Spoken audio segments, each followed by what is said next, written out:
Through all of the activism and the constant repetition of vegans always saying that they want carnists to change and they want them to stop what they're doing and stop the use and abuse of animals and all that, and how it takes a toll on a lot of our emotional health, sometimes even your mental health, to know that you live in a world where the mass execution of beings is perfectly okay.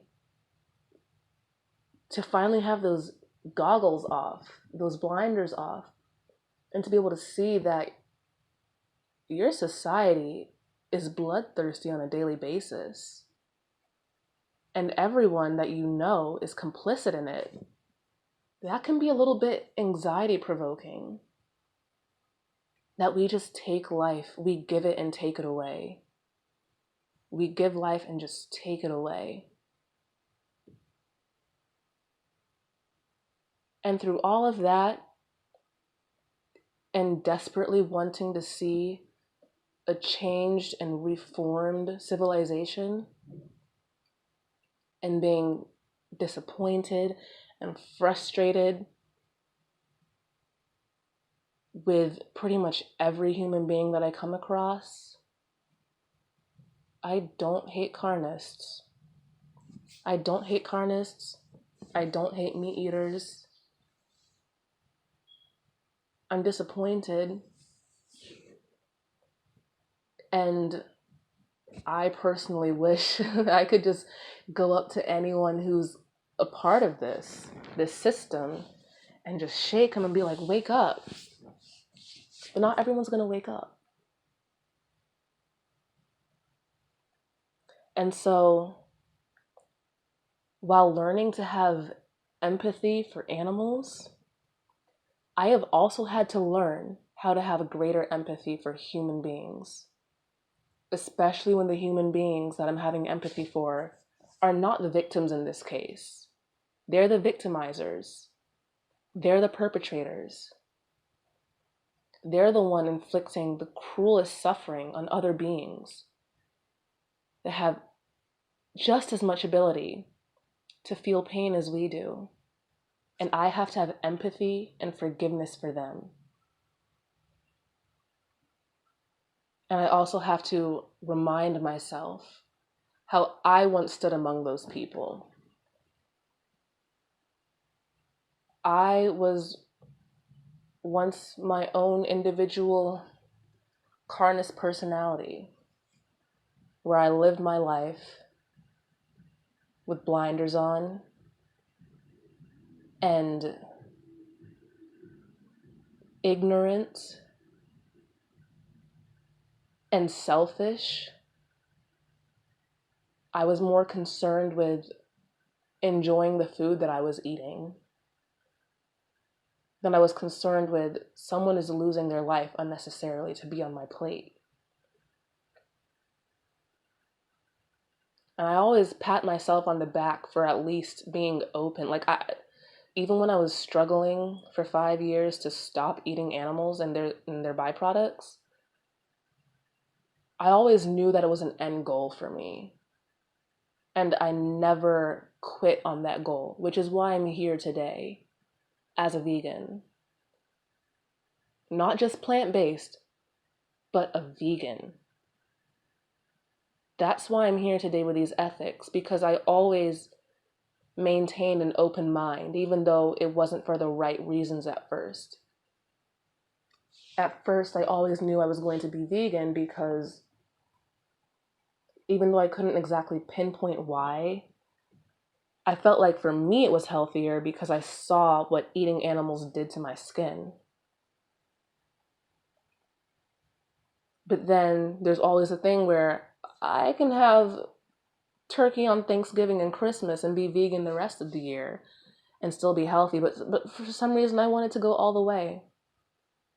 For some reason, I guess it was the animal lover in me, which is like, it's kind of obvious. Yeah, I'm eating dead animals. So if I love animals and I'm going to be vegan, I might as well just be 100% vegan. So it was kind of for selfish reasons. But then I realized that it's not about me and that I can't be 100% vegan. I'm either vegan or I'm not.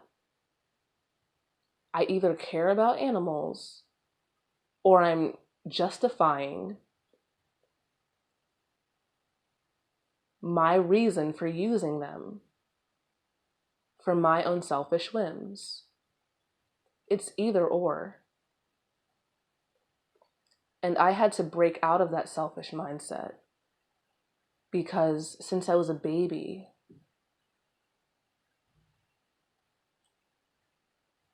I only saw animals as much as I loved them.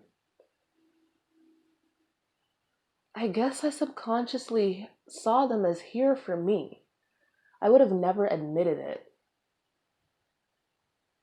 I would have never thought that to be true of myself on a surface level. But now that I've uncovered that and I've reframed my view on animals, I now see that's how it was for me. Even the language that we use in everyday life. We call ourselves dog, cat, and pet owners. We create pets out of animals that are not domesticated. We kind of have them in our house as living furniture rather than these beings we are caretakers of. And then, not to mention, we use animals for everything.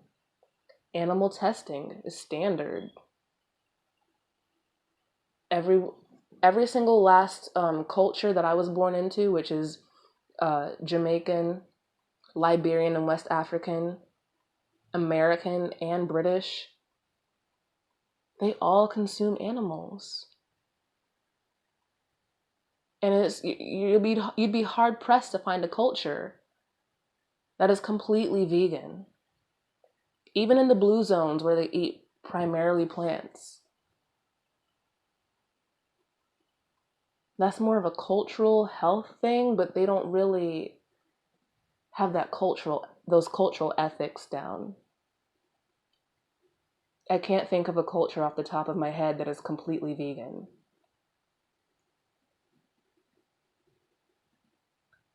And I'm not the only person born into a world like this. I'm not the only person born into a culture like this. Everybody else is too.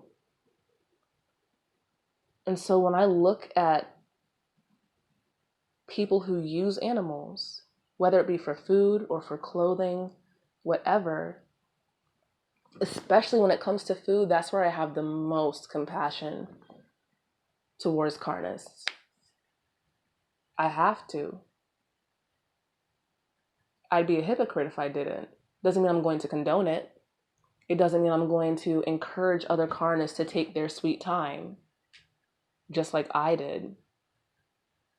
Because in that sense, it's not about me, and it's not about the carnist individual. In that sense, there's a victim involved. So I use my past and my history, and I say, this is what I did. This is what I went through when it came to leaving the carnist lifestyle. And I look back on it, and I'm very disappointed in myself. Of course, I was ignorant because there's no way that me now would have taken 5 years. Because it wouldn't have been for a selfish reason. And most people have not been taught to look at animals as individuals. The furthest a lot of us can extend that to is our pets. These animals that we are caretakers of. And even a lot of us have a hard time doing that. Because we take in animals and get rid of them as soon as they're inconvenient. This is normal. And everyone is brought up to see this as normal. Who is to blame?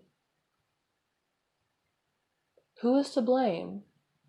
Because if human beings started eating meat thousands of years ago, and then as human beings generally became more prosperous and more civilized and more advanced and more industrialized, of course we're going to commodify these calorically dense, fat-filled pieces of flesh that taste good. Of course we are. What else did we commodify? We commodified these air-conditioned and heated huts that we live in, created the suburbs. We turned production into factories. We've streamlined everything. And animals got caught up in that. I'm not saying streamlining is bad, but animals got caught up in that. Because we do it with plants too. But there's no sentient individual inside the plant that has to live with the terror of human industrialization. And so, because we've been eating animals for thousands of years, they got wrapped up in human civilization the way they did. And no one ever stopped to think, hey, wait, is this necessary what we're doing to animals? No one stopped to think that, because as generations and generations are being born, we're all being told it's normal. We're all being told it's fine. Vegans and carnists are in this together. Most vegans were once carnists. Carnists are the future vegans. Or at least future vegans will be born from carnists. We are one humanity. And we take sides, we talk about carnists and we talk about vegans, but why do we do this? This is to differentiate between two groups of people who view animals differently.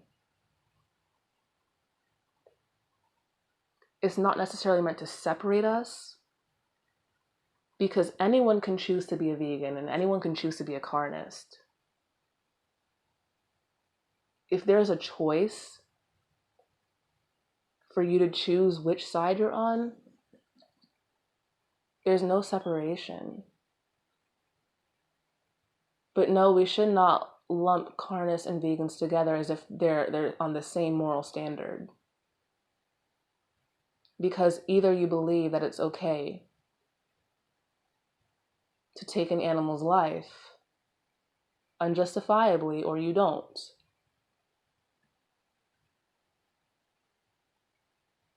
But that being said, we are still the same species, still fighting the same fight against generations of programming that this is okay. And humanity is starting to break out of that. Why is humanity starting to break out of that? Because the same people who were once doing it, the same carnists who were once doing it, are learning to change their mindset. I don't hate carnists. I hate what they do. I hate what I did as a carnist. But I don't hate carnists, because they are the future vegans.